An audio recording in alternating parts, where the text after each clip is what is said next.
Hello बच्चों, आए हम आज पढ़ेंगे आयनिक बॉन्ड के बारे में। आयनिक बॉन्ड क्या होता है और इसमें क्या कौन कौन सी चीज पार्टिसिपेट करता है और क्यों बॉन्ड बनाता है कि नहीं, और इसमें क्या होता है ना, कितनी स्ट्रेंथ होती है और कौन कौन सी फैक्टर्स इसको कंट्रोल करता है। ये डायरेक्शनल है या नॉन डायरेक्शनल है, ये 3D है या 2D है। इस टाइप से आज मैं बहुत सारे चीज जो है हम इसमें पढ़ेंगे। आइए, मैं हूँ डॉक्टर प्रदीप जैना और मेरा जो चैनल है डॉक्टर प्रदीप केमिस्ट्री क्लासेस है। I let start ionic bond. So ionic bond क्या होता है उसको जानने के लिए सबसे पहले हम देखते हैं कि आयंस क्या होती है ना। आयंस आपको पता है कि आयंस क्या होता है ना, कैटायंस और अनायंस। सो आयनिक बॉन्ड जो होता है सबसे पहले हम बात करते हैं आयन से स्टार्ट होती है कि नहीं ना। आयंस क्या है ना, टू टाइप्स का, यू नो दैट कि ions are two types. Ion दो तरह के होते हैं ना, एक तो है कैटायन से और दूसरा जो होता है ना अनायन से। कैटायन जो होता है पॉजिटिव है और अनायंस जो होता है वो नेगेटिव होती है। और इन दोनों के बीच में जब बॉन्ड बन जाता है, जो कैटायन अनायन के बीच में बॉन्ड बनता है, उसी को या फोर्स ऑफ अट्रैक्शन को हम कहते हैं आयनिक बॉन्ड कहते हैं। चलिए हम देखते हैं कि आयनिक बॉन्ड में क्या होता है ना। हम देखते हैं कि आयनिक बॉन्ड में नंबर वन, हम you can note it, number one हम देखते हैं complete transfer of electrons. What happens? A complete transfer of electrons. So electron का पूरी तरह से यहाँ पे क्या होता है ना, ट्रांसफर होती है।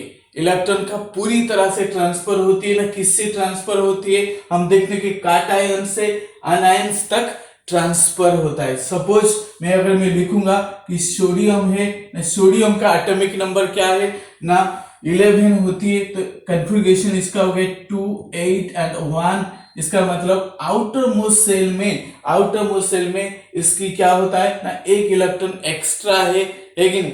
तो इसलिए क्या करेगा ना, क्लोरीन को एक इलेक्ट्रॉन दे देगा। क्लोरीन का क्या है, अगर NaCl की हम बात करते हैं कि ये कैटायन है या आनायन है। सबसे पहले हम देखते हैं न्यूट्रल एटम है, Na एक न्यूट्रल है, Cl is another neutral atom, that is 2, 8 and 7, क्योंकि इसका होता है 11 और इसका होता है 17 है। अब हम देखते हैं कि इसके आउटर मोस्ट कन्फिग्रेशन से एक इलेक्ट्रॉन कंप्लीटली यहां चला जाता है, लेकिन कंप्लीटली कैसे जाएगा ना, एक इलेक्ट्रॉन यहां चला गया। तो जब एक इलेक्ट्रॉन ट्रांसफर हुआ है, लेकिन इसके आउटर मोस्ट सेल में 7 है और इसके आउटर मोस्ट सेल में एक इलेक्ट्रॉन है। अभी हम देखते हैं कि जब एक इलेक्ट्रॉन इसने दे देगा है कि नहीं, तो वो क्या हो जाएगा ना, metals are electropositive in nature है। इलेक्ट्रोपॉजिटिव होने की वजह से मेटल एक इलेक्ट्रॉन अगर सोडियम दे देता है, ये बन जाएगा Na+। और क्लोरीन ने एक इलेक्ट्रॉन ले लिया, that's why it became Cl-। अब हम देखते हैं कि इनकी कन्फिग्रेशन में क्या चेंज हुआ है ना। इनकी कन्फिग्रेशन में क्या हुआ ना, जब ये आयंस बन गया 2 एंड 8 हो गया, दैट इज 10 है।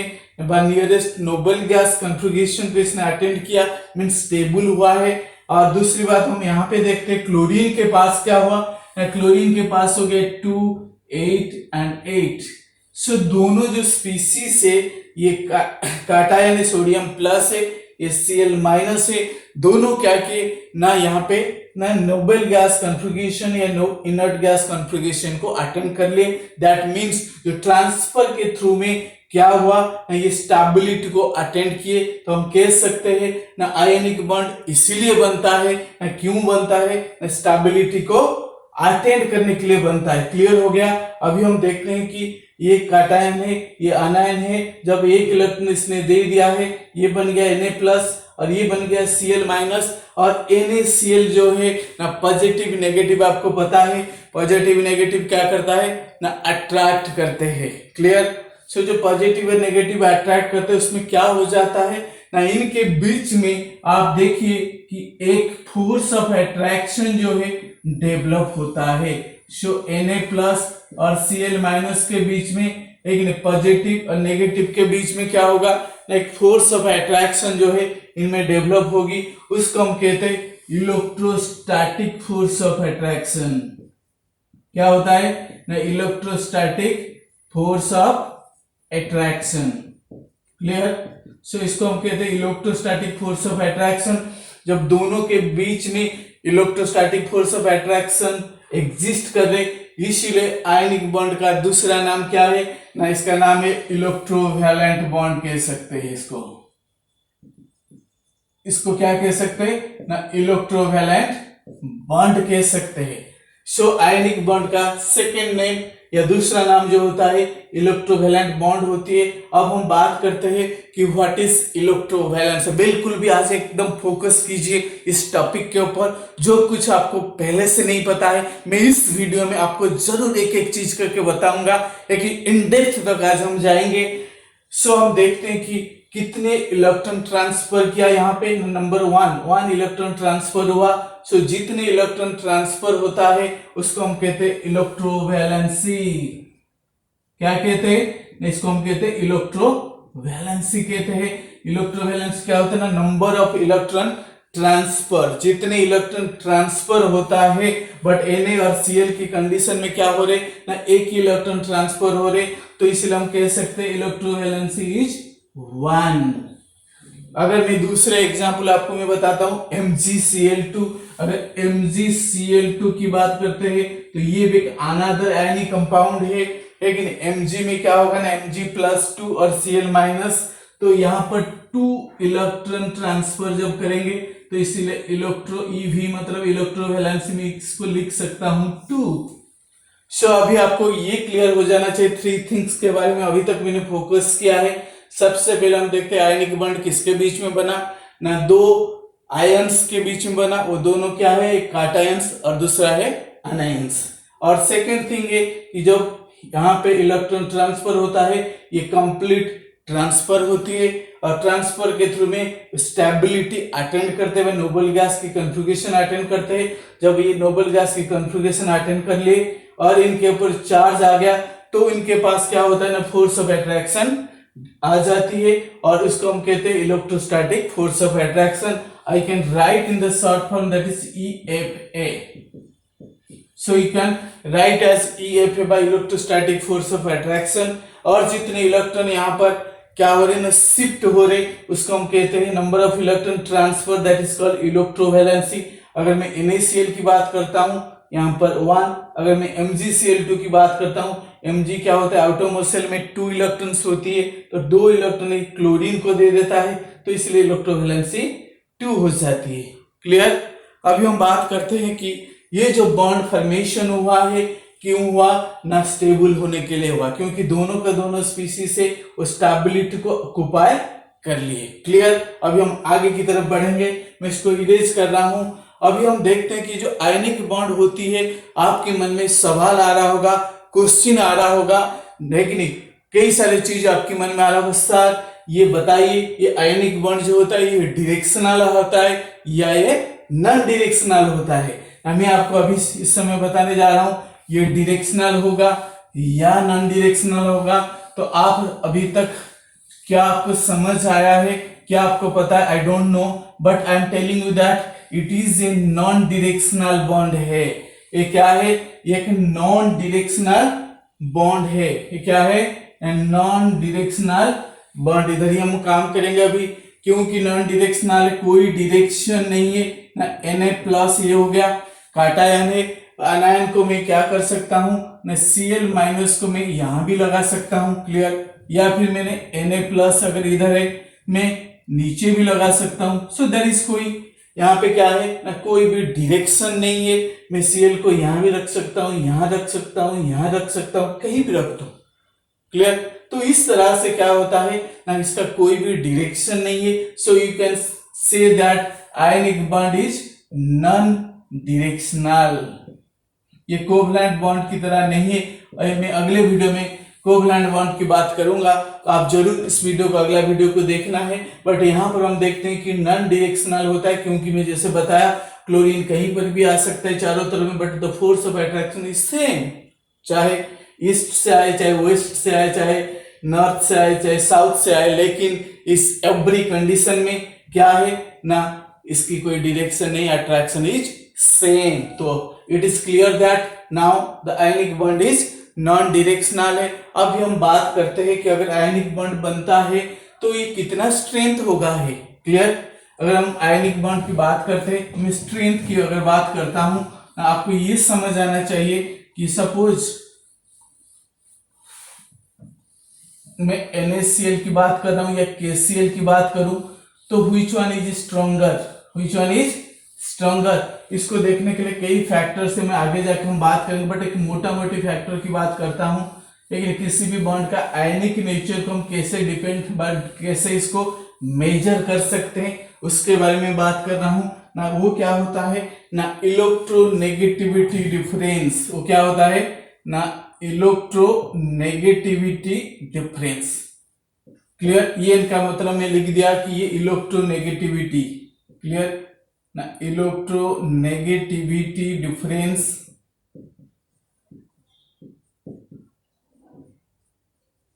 is directly proportional to ionic nature। सो जितनी ज्यादा इलेक्ट्रोनेगेटिविटी डिफरेंस होगा उतनी ज्यादा आयनिक कैरेक्टर बढ़ जाता है। सपोज मैं HF की अगर मैं बात करता हूं, बल्कि ये कोवलेंट है बट स्टिल इसके अंदर भी आयनिक नेचर हो सकता है सो 2H का होगा 2.1 है और फ्लोरीन का हो गया 4 होता है इलेक्ट्रोनेगेटिविटी, जो आप थर्ड चैप्टर में पीरियडिक में पढ़े होंगे या मैं आने वाले दिन में इसको भी पढ़ाऊंगा। बट अभी मैं इतनी बता देता हूं कि हाइड्रोजन का इलेक्ट्रोनेगेटिविटी 2.1 है और जो फ्लोरीन 4 है, तो दोनों के बीच में डिफरेंस कितना है, 4 माइनस 2.1 that is equal to 1.9। So जितनी ज्यादा डिफरेंस होगा उतना ज्यादा आयनिक नेचर बढ़ जाएगा। अगर मैं बात करता हूँ HCl की बात करता हूँ ना, H और Cl में कितनी होगी ना 2.1, this is 3 electronegativity, so difference कितना हो गया 3 माइनस 2.1 that is equal to 0.9। So अगर मैं कंपेयर करने के लिए आता है कि वह HCl और NaCl में किसकी आयनिक कैरेक्टर ज्यादा है, लेकिन हम बात कर सकते ना जितनी ज्यादा डिफरेंस है, हियर इज डिफरेंस इज 1.9 है, तो अगर डिफरेंस 1.9 है तो इसकी आयनिक नेचर आयनिक कैरेक्टर ज्यादा है। बट अगर HCl की बात मैं करता हूं, यहाँ पे 0.9 है, तो 0.9 है तो यहाँ पर आयनिक नेचर थोड़ा सा HF से कम हो जाएगा।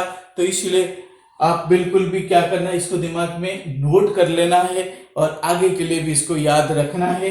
चलिए हम आगे नेक्स्ट पॉइंट की अगर मैं बात करता हूं ना, आयनिक जो कंपाउंड्स होते हैं, आयनिक कंपाउंड्स क्या करते हैं ना, ये 3D फॉर्म में होते हैं, 3 डायमेंशनल क्रिस्टल होते हैं। क्या होते हैं 3D में ये अरेंज होते, 3 डायमेंशन मतलब है और क्रिस्टल का मतलब है एक डेफिनाइट अरेंजमेंट होती है। जैसे NaCl प्रॉपर तरीके से क्रिस्टल होता है और ये 2D में नहीं होते कि 3 डायमेंशन में। 3 डायमेंशन का मतलब है आपके पास 3 एक्सिस होना चाहिए, X Y एंड Z। सो मैं इस टाइप से एक बता देता हूं, जब आप 12th में सॉलिड चैप्टर की बात करेंगे तो वहां पे समझ आ जाएगा भाई 3D कैसे होता है और कंपाउंड्स कैसे फॉर्मेशन होते, आगे वाले दिन में हम जानेंगे। बट इस टाइप से डेफिनाइट अरेंजमेंट होती है और 3 डायमेंशन में होती है। तो आयनिक कंपाउंड जो है वो क्या है ना, वो क्रिस्टल टाइप के होते हैं। और दूसरी बात क्या होता है ना, उसमें एक डेफिनाइट अरेंजमेंट भी होती है और 3D में होती है। क्लियर। अभी हम बात करते हैं कि जो एनर्जी है, जो आयनिक बॉन्ड को फॉर्मेशन के लिए उसको एनर्जी कहां से मिलता है ना, आयनिक बॉन्ड फॉर्मेशन के लिए इसको एनर्जी ना, जब नोबल गैस की कॉन्फ़िगरेशन को अटेंड करता है, जैसे हमने बात कर रहे थे कि Na और Cl है ना, Na and plus and Cl minus, इसके हो जाते हैं 2 8, इसका होता है 2 8 एंड 8। जब ये नोबल गैस की कॉन्फ़िगरेशन को अटेंड करते हैं तो उस कंडीशन में क्या होता है, स्टेबल हो जाते हैं, तो जिसकी वजह से आयनिक बॉन्ड का फॉर्मेशन इसको क्या करता है ना, फेवरेबल हो जाता है। क्लियर। अभी हम मुझे लगता है कि आपको ये सारा चीज अभी समझ आ रहा होगा और कोई भी डाउट नहीं होगा। अभी हम अगला स्टेप की जो हम बात करेंगे, हम देखते हैं कि आयनिक बॉन्ड किस किस फैक्टर्स के ऊपर डिपेंड करता है। क्लियर। जैसे मैंने बताया था इस थोड़ी देर पहले, हम कई सारी चीजों के बारे में आज डिस्कशन करेंगे जो कि IIT JEE और नीट की पर्पस में, प्लस क्लास 11th CBSE जो है 11th की स्टूडेंट के लिए वेरी इंपॉर्टेंट थी कि ये बेस होता है। क्लियर। आगे हम आगे चलते हैं, कौन कौन सी फैक्टर्स इसको कंट्रोल करता है। सो आप मेरे चैनल को सब्सक्राइब करना ना भूलना और लाइक दबा करके, है कि नहीं, लाइक करके मुझे एनकरेज कराते रहना, ताकि मैं जैसे everyday I will put a new new things for you. तो इसलिए मुझे भूलना नहीं है, तो अपनी दिमाग के अंदर मुझे रख लेना कि प्रदीप सर के साथ हम पढ़ रहे हैं। तो आयनिक बॉन्ड जो है हमने बात करी इस समय कि कैसे बनता है, क्यों बनता है, किसके बीच में बनता है, इसके लिए सपोर्टिंग एनर्जी इसको कहां से आता है ना। सपोर्टिंग एनर्जी इसलिए आता है कि जब ये ऑक्टेट सेटिस्फाई करता है उसको एनर्जी सपोर्ट करता है। अब आते हैं हम फैक्टर्स की तरफ, ना कितनी फैक्टर्स है, ना फैक्टर्स अफेक्टिंग आयनिक बॉन्ड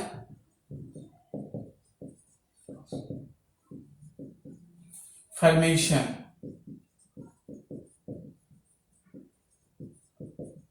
सो फैक्टर्स, कितने फैक्टर्स है, ज्यादातर हम कह सकते हैं कि 4 फैक्टर्स है।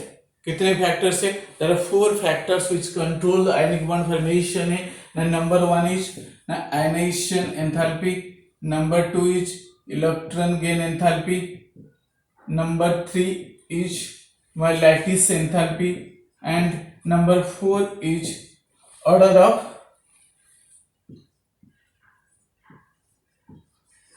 energy। order of energy की हम बात करते हैं बा overall energy। order of energy you can say that overall energy।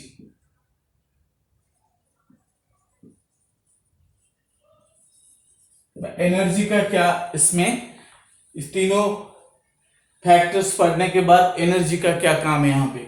So I am first factor की हम बात करते हैं। Number 1 is ionization enthalpy. आपको पता है कि आयनाइजेशन एंथैल्पी क्या होती है ना। आयनाइजेशन एंथैल्पी जो 3rd चैप्टर में आप पढ़े होंगे पीरियडिक में या जाने होंगे। तो आयनाइजेशन एंथैल्पी होता है किसी भी आइसोलेटेड या गैसियस आटम को इसके आउटर मोस्ट सेल में जब इलेक्ट्रॉन रिमूव करने के लिए जो एनर्जी हम देते हैं that is called ionisation enthalpy. अगर कोई भी एटम का आयनाइजेशन एंथैल्पी अगर बहुत लेस है तो it can easily ionise and it can easily form ionic bond. अब देखिए कि आयनाइजेशन एंथैल्पी जो है क्या होता है, inversely proportional to ionic bond. ये इतना आपको माइंड में रखना है कि ये बेसिक थिंग है, very important thing. I am telling you that. मैं बड़े लैंग्वेज फॉर्म में नहीं बता रहा, मैं सिर्फ इतनी बता रहा हूं कि आयनाइजेशन एंथैल्पी अगर कम हुआ तो जल्दी से आयनिक बॉन्ड बनाएगा। Clear? Ionic bond is inversely proportional to ionisation enthalpy ना। जैसे हम बात करते हैं अल्काली मेटल है ना, किसकी हम बात करते हैं ना, अल्काली मेटल है। अल्काली मेटल्स वो होता है जो ग्रुप 1 के एलिमेंट्स होते हैं। किसकी होती है? ग्रुप 1 कौन कौन है ना, lithium, sodium, potassium, like this. Clear? ये सारे जो ग्रुप 1 के एलिमेंट्स होते हैं अल्काली मेटल्स होते हैं, इनकी साइज बड़ा होता है। साइज बड़ा होने की वजह से इनकी ionisation enthalpy outer most shell में इनकी क्या होती है ना, हमेशा जैसे सोडियम की अगर मैं बात करता हूं तो इजी होता है 2 in 8 and 1। Outer most shell में एक ही इलेक्ट्रॉन है, तो एक इलेक्ट्रॉन है तो इसकी आयनाइजेशन एंथैल्पी वेरी लो होती है। यहाँ पे क्या होता है, आयनाइजेशन एंथैल्पी इज लो, क्योंकि एक ही इलेक्ट्रॉन मुझे रिमूव कराना है। तो एक इलेक्ट्रॉन अगर मैं सोडियम से रिमूव करा दूंगा दैट मीन्स Na से मैंने क्या किया ना, एक इलेक्ट्रॉन अगर मैं हटा दिया तो ये बन गया Na प्लस एंड 1 इलेक्ट्रॉन। तो यहाँ पे ionization enthalpy is very less है, तो so it can easily form ionic bond. So जो भी स्पीसीज से जितने जल्दी आयंस में कन्वर्ट होंगे वो उतनी जल्दी क्या करेंगे, आयनिक बॉन्ड बना लेंगे। सो अगर मैं बात करता हूं ना, they can easily alkali metals. अगर आपको क्वेश्चन पुट अप होती है कि sir why alkali metals easily form ionic bond ना, because of low ionization enthalpy. और सेकंड पॉइंट में हम जाते हैं, अगर मैं बात करता हूं कि ग्रुप 2 एलिमेंट्स की अगर मैं बात करता हूं, उसमें मैग्नीशियम आ जाता है। इसकी कॉन्फ़िगरेशन कितनी होती है ना, 2 8 and 2। So outer most shell में ना 2 इलेक्ट्रॉन इसकी है। सो 2 इलेक्ट्रॉन्स होने की वजह से हमें 2 इलेक्ट्रॉन जब रिमूव करूंगा तभी Mg2 में कन्वर्ट होगा। किस में कन्वर्ट होगा ना, Mg2 में कन्वर्ट होगा। सो दैट मीन्स हम देखते हैं कि Mg गिव्स राइज टू ना डेल्टा IH। आयनाइजेशन एंथैल्पी मैंने दे दिया, सेकंड है तो इसलिए ये हो जाएगा Mg +2 +2 इलेक्ट्रॉन। सो 2 इलेक्ट्रॉन मैंने इसको हटाया, बट यहाँ पे क्या देखते हैं ना, सोडियम और मैग्नीशियम की अगर मैं बात करता हूँ दोनों कंडीशन में क्या होता है ना, आयनेशन एंथैल्पी सोडियम की कम है बट मैग्नीशियम की 2 इलेक्ट्रॉन रिमूव करने की वजह से इसकी ज्यादा हो जाती है, जिसकी वजह से इसकी आयनिक बॉन्ड बनाने का टेंडेंसी कम हो जाती है। अगर मैं और बात करता हूँ ग्रुप 13 के एलिमेंट एल्यूमिनियम की अगर मैं बात करता हूँ ना, एल्यूमिनियम क्या करता है ना, 3 इलेक्ट्रॉन जब रिमूव करेगा तभी Al+3 बनेगा, बट इसकी जो आयनेशन एंथैल्पी बहुत अराउंड 3100 किलो जूल की तरफ होती है, तो इसलिए इससे 3 इलेक्ट्रॉन रिमूव करके आयंस में कन्वर्ट करना इट इज वेरी डिफिकल्ट है। तो जिसकी वजह से हम क्या करते हैं ना, aluminium rarely form ionic bond. Question आता है कि एल्यूमिनियम क्यों रेयरली फॉर्म आयनिक बॉन्ड है, because of high ionisation enthalpy. यहाँ पे कितना होता है ना, हाई आयनाइजेशन एंथैल्पी। सो जितना आयनाइजेशन एंथैल्पी बढ़ेगा आयनिक बॉन्ड बनाने का टेंडेंसी उतनी कम हो जाएगी। अभी आते हैं हम सेकेंड फैक्टर्स के ऊपर है। सेकेंड फैक्टर क्या होती है ना, वो है इलेक्ट्रॉन गेन एंथैल्पी। क्या होता है ना, electron gain enthalpy. Electron gain enthalpy का मतलब क्या है, जब कोई भी आइसोलेटेड एटम है, चाहे वो या गैसियस एटम है, वो क्या करता है, जो 1 इलेक्ट्रॉन गेन करता है तो एनर्जी रिलीज होती है, और ये जो एनर्जी रिलीज होती है ये हमेशा नेगेटिव में होती है। समझ आ रहे, जब नेगेटिव होता है इसका मतलब इसकी टेंडेंसी ज्यादा है। इसके बारे में डिटेल में कुछ वीडियो में डालूंगा कि इलेक्ट्रॉन गेन एंथैल्पी कौन कौन सी फैक्टर्स के ऊपर डिपेंड करता है, बट अभी मैं इतनी ही बता रहा हूं कि जैसे Cl है, Cl 1 इलेक्ट्रॉन अगर गेन करता है तो ये Cl माइनस बन जाता है, प्लस है कि नहीं, डेल्टा Eg एनर्जी रिलीज होती है। जो एनर्जी रिलीज होती है वो नेगेटिव होती है, जितनी ज्यादा नेगेटिव होगी है कि नहीं इलेक्ट्रॉन गेन एंथैल्पी, उतनी ज्यादा टेंडेंसी होगा इसका आयनिक बॉन्ड बनाने के लिए। तो इसलिए मैं लिख सकता हूं यहाँ पे ना, electron gain enthalpy is directly proportional to what ना, आयनिक बॉन्ड। सो जितने आप इसको नोट कर लीजिए ना, जितने ज्यादा इलेक्ट्रॉन गेन एंथैल्पी होगा उतना आयनिक बॉन्ड बनाने का टेंडेंसी इसकी बढ़ जाएगा। अगर मैं ग्रुप 17 या हेलोजेन्स की बात करता हूं ना, उसमें है क्या क्या है ना, फ्लोरीन है, क्लोरीन है, ब्रोमीन है एंड आयोडीन है। और 4 आगे भी है बट हम चारों को ज्यादा यूज करते हैं, एस्टाटाइन भी है बट चारों को ज्यादा हम यूज करते हैं। तो इसलिए मैं बात करूंगा कि फ्लोरीन और क्लोरीन में से कौन ज्यादा इलेक्ट्रॉन गेन एंथैल्पी किसकी ना, क्लोरीन का ज्यादा है। फ्लोरीन का थोड़ा कम होते हैं because of small size and inner electronic repulsor, इसलिए क्लोरीन का इलेक्ट्रॉन गेन एंथैल्पी ज्यादा होने की वजह से क्लोरीन इसमें से सबसे ज्यादा क्या करता है, आयनिक बॉन्ड बनाता है। ये बहुत इंपॉर्टेंट की पॉइंट है, आप जरूर इसको नोट कर लेना। Cl का ज्यादा होगा, then F, then Br, then I। अगर ग्रुप 17 की अगर मैं बात करता हूं ना, ग्रुप 17 की अगर मैं बात करता हूं, हेलोजेंस की बात करता हूं ना, हेलोजेंस जो ग्रुप 17 है, इनमें से फ्लोरीन का ज्यादा नहीं होगा बट किसकी होगी ना, क्लोरीन की होगी। सिमिलरली मैं ग्रुप 16 का अगर मैं जाता हूं, ग्रुप 16 में क्या होती है ना, ग्रुप 16 में ऑक्सीजन आता है। कौन आता है ना, ऑक्सीजन। ऑक्सीजन क्या करता है ना, जब तक 2 इलेक्ट्रॉन दूंगा तब जाकर ऑब्जर्व करेगा, पर लेगा ये तब बनेगा ये O-2। बट इस कंडीशन में क्या होता है, इसकी इलेक्ट्रॉन गेन एंथैल्पी क्या होती है ना, पॉजिटिव हो जाती है। इसकी इलेक्ट्रॉन गेन एंथैल्पी क्या होती है ना, पॉजिटिव, क्योंकि एक इलेक्ट्रॉन लेने के बाद दूसरा इलेक्ट्रॉन इजीली नहीं ले सकता है, तो इसीलिए इसकी इलेक्ट्रॉन गेन एंथैल्पी पॉजिटिव या you can say less negative.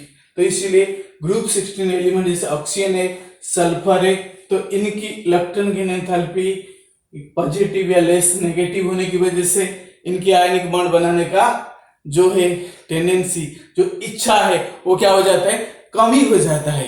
तो इसलिए आपको देखना है कि इलेक्ट्रॉन गेन एंथैल्पी ज्यादा है तो आयनिक बॉन्ड इजीली बना लेगा, है कि नहीं। अगर आपकी मन है खाना के लिए तो आप इजीली खाना खा लेंगे। अगर आपके मन नहीं अभी या भूख नहीं लग रही तो उस कंडीशन में क्या होगा, आपको खाना इजीली नहीं जाएगा, मूड नहीं होगा आपको खाना खाने की, है कि नहीं।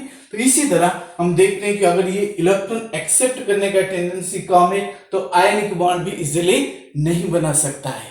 जैसे जितना हेलोजन बना सकता है उतना ऑक्सीजन या सल्फर ये नहीं बना सकते। क्लियर? तो ये सेकेंड फैक्टर की मैं बात कर दिया हूं। अब आते हैं थर्ड फैक्टर में, वो है लैटिस एंथैल्पी।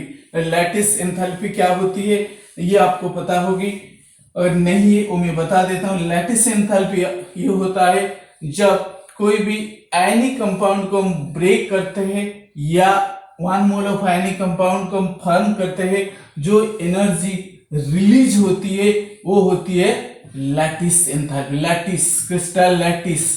सो लैटिस वर्ड एक तरह से क्रिस्टल की फॉर्मेशन से आया है कि नहीं। जो 1 mole of ionic compound formation होती है जो एनर्जी रिलीज होती है। सो यहाँ पे हम देखते हैं कि लैटिस एंथैल्पी जो होता है जब क्या होता है ना 1 mole of ionic compound when formed,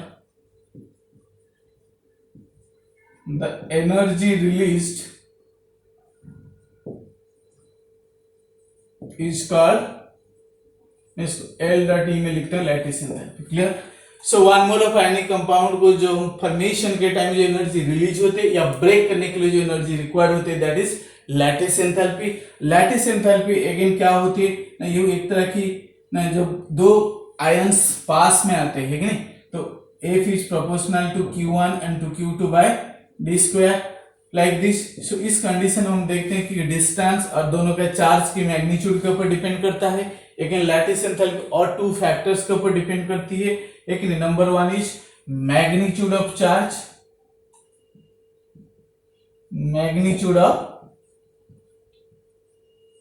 charge. जितने ज्यादा मैग्नीट्यूड ऑफ चार्ज है उतना लैटिस एंथैल्पी ज्यादा है। समझ में बात करता हूं ना, Na plus Mg plus 2 Al plus 3। तो इस कंडीशन में लैटिस एंथैल्पी चार्ज की मैग्नीट्यूड के ऊपर डिपेंड करता है। दूसरा जो फैक्टर होती है वो है स्मॉल साइज।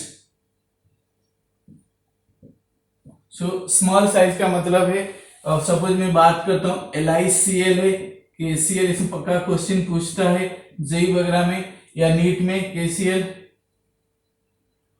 सो लिथियम और पोटेशियम के बीच में देखता हूं इसकी Li प्लस और K प्लस, साइज इसकी छोटा है तो इसकी लैटिस एंथैल्पी क्या है ज्यादा है। स्मॉल साइज है तो क्या होता है लैटिस एंथैल्पी ज्यादा, या मैग्नीट्यूड ऑफ चार्ज ज्यादा है तो लैटिस एंथैल्पी ज्यादा है।